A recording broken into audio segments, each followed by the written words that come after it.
श्री शिवाय नमस्तुभ्यं। नमस्तु। श्री शिवाय नमस्तुभ्यं। स्कंद पुराण यहाँ तक कहती है कि इस नमस्तुभ्यं। कथा के चरित्र को जो श्रवण कर लेता है श्री उसको शिवाय 26 एकादशी नमस्तुभ्यं। करना भी नहीं पड़ती। इस एकादशी की केवल ये कथा श्री सुनकर ही शिवाय उतर जाता है। नमस्तुभ्यं। बहुत ध्यान से सुनना इसको, कथा तो बड़े भाव से सुन लो इसको, है? श्री शिवाय बड़े नमस्तुभ्यं। प्रेम से।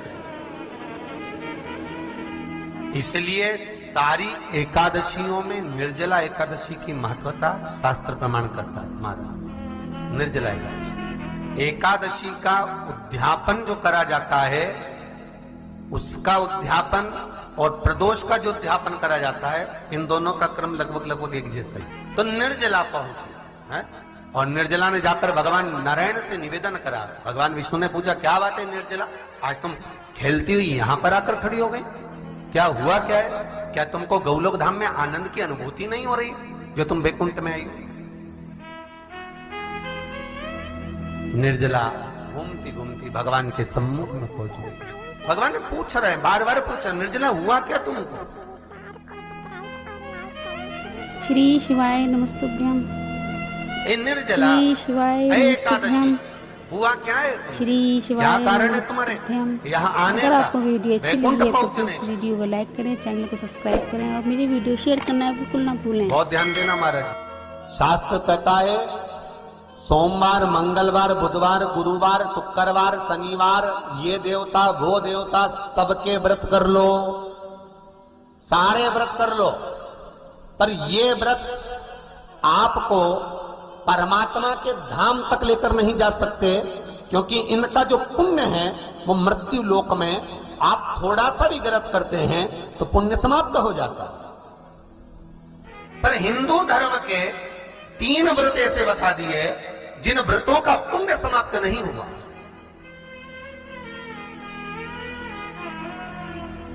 हिंदू धर्म के 3 व्रत ऐसे हो गए जिनका पुण्य समाप्त नहीं हुआ महाराज, जिनका पुण्य प्रबलता में बढ़ता गया। पहले नंबर पर एकादशी, दूसरे नंबर पर प्रदोष, श्री और शिवाय तीसरे नंबर पर नमस्तुभ्यं। शिवरात्रि। श्री शिवाय एकादशी भी नमस्तुभ्यं। 26 है तो प्रदोष भी श्री शिवाय केवल क्या? नमस्तुभ्यं। 26 है। श्री शिवरात्रि शिवाय केवल 12। नमस्तुभ्यं। श्री शिवाय केवल नमस्तुभ्यं। और अगर श्री अधिक मास शिवाय की पड़ जावे तो ये नमस्तुभ्यं। दे दे। पर अधिक की आय होती है।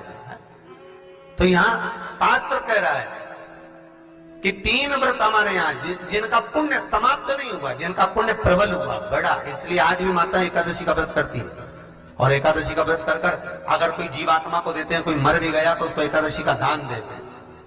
एकादशी का उसको दान दिया है। महाराज निर्जला खड़ी है, पूछा क्यों आई हो, क्या कारण? निर्जला आई तब लक्ष्मी मैया उठकर निर्जला के करीब में गई। निर्जला बहुत सरल थी निर्जला। कहते हैं कामा एकादशी सबसे लंबी है। कौन सी एकादशी? कामा। फिर मोक्षदा उससे नीची है महाराज। और निर्जला जो है बिल्कुल छोटा स्वरूप है। निर्जला का मतलब देखा जाए तो केवल 2 चोटी करी हुई है। मस्तक पर भोर लगा हुआ है निर्जला के, माथे पर बिंदी लगी हुई है निर्जला के, सुंदर गले में तुलसी की मालाएं पहनी है निर्जला, हाथ में जो हथ फूल जैसी माताएं पहले पहनती थी, आपको ध्यान में होगा, ऐसा बड़ा फूल होता था, अंगूठियां पड़ी होती थी, हाथ में ऐसा लगा रहता। तो निर्जला हथ फूल भी तुलसी के धारण करी।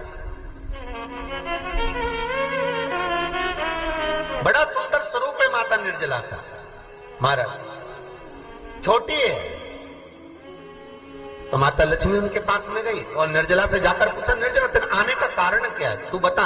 नारायण आपसे पूछ रहे हैं कि क्यों आई हो, किस लिए आई हो, क्या है तुम्हारे आने का कारण? निर्जला ने कहा, श्री शिवाय मेरी विनती केवल इतनी सी नमस्तुभ्यं। है मां कि मैं चाहती हूँ श्री शिवाय नमस्तुभ्यं। कि मैं जीव के प्राण छूटने के बाद उसके प्राणों को जिस समय मैं लेकर जीवात्मा के प्राणों को परमात्मा तक भेजूं, वैकुंठ तक भेजूं, गौलोक धाम तक भेजूं, उस बीच में मुझे ले जाते समय कई नरक भी बीच में पड़ेंगे, कई स्थान ऐसे बैतरणी आदि के स्थान बीच में आएंगे तो वो स्थान में मुझे रोका ना जाए,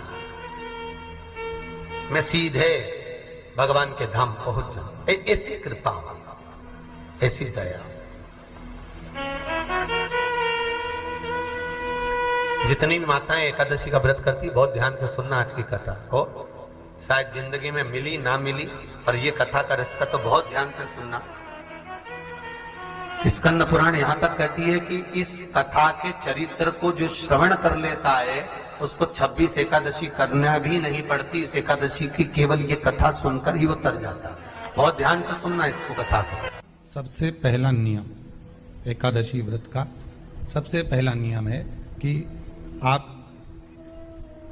जिस दिन व्रत करो उसके एक दिन पहले भक्ति का संचार इस हृदय में करो। भक्ति का संचार इस हृदय में कर लीजिए। जिस दिन आप व्रत करो, जैसे एकादशी का व्रत कर रहे हो तो दशमी के दिन शाम का समय जब आवे, रात्रि जब होने लगे, शाम का समय आवे और रात्रि का आप जब भोजन ग्रहण करो तो उस भोजन में कोई ऐसा पदार्थ ग्रहण मत करिए जिस पदार्थ के कारण आपकी एकादशी बिगड़ जाए। कोई बेकार भोजन में ग्रहण नहीं करना, श्रेष्ठ भोजन ग्रहण करिए दशमी। और एकादशी का दूसरा नियम बहुत ध्यान से सुनिएगा। जिस दिन आपकी एकादशी का व्रत हो उस दिन प्रयास करिएगा कि अपने हाथ से किसी भी वृक्ष की कोई पत्ती टूटे ना। अपने हाथ से किसी भी वृक्ष की, पौधे की, किसी भी वृक्ष की पत्ती अपने हाथ से ना टूटे। बहुत ध्यान दीजिएगा महाराज। एकादशी का ये दूसरा नियम है कि अपने हाथ से किसी पौधे की, किसी वृक्ष की, किसी डाली की कोई पत्ती टूटे ना, कोई पत्ती ना टूटे, इसका प्रयास करिए।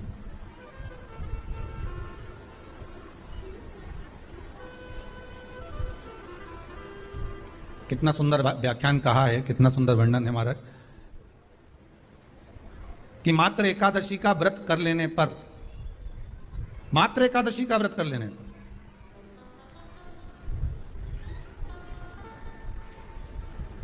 जो पूर्व में किया गया हमारा पाप कर्म है, हमने किसी जीव की हत्या करी है, हमने किसी को कष्ट प्रदान करा है, हमने किसी को अपशब्द कहा है, हमने किसी को ताने दिए, हमने किसी को आड़ा टेढ़ा कहा है, हमने किसी को गालियां दे दी है, मात्र एकादशी का व्रत ही कर लेने पर ये सारे जो दोष हैं वो समाप्त हो जाते हैं। सारे दोष हमारे समाप्ति पर आ जाते हैं।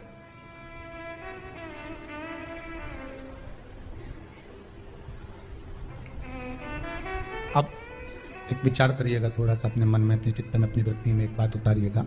एक अपने मन में एक बात को उतार कर रखिएगा कि आप अपने पाप को, अपने पाप कर्म को जिस दिन क्षीण करने वाले हो, समाप्त करने वाले हो, अपने पाप को आप जिस दिन समाप्ति पर लेकर जा रहे हो तो उसके एक दिन पहले आपको प्रसन्नता होना चाहिए कि नहीं होना चाहिए कि कल मेरा पाप कटने वाला है, कल मेरा पाप समाप्त होने वाला है। जो मैंने पाप कर्म करा है वो समाप्त होगा, जो मैंने पाप कर्म करा है वो कल समाप्त हो जाएगा। तो एक दिन पहले आपके चेहरे पर प्रसन्नता हो कि ना हो? श्री शिवाय नमस्तुभ्यं, श्री शिवाय नमस्तुभ्यं। चेहरे पर वो प्रसन्नता आपके आना चाहिए कि कल मेरा शिवाय एकादशी का व्रत है, आज दशमी है, कल एकादशी का व्रत है, तो कल मेरी जब एकादशी का व्रत रहेगा तो मेरा ना जाने कितना कितना पाप, कितना असत्य, कितना झूठ, कितना प्रपंच वो समाप्त हो जाएगा। इसमें मुझे प्रसन्नता हो, इसमें मुझे आनंद था।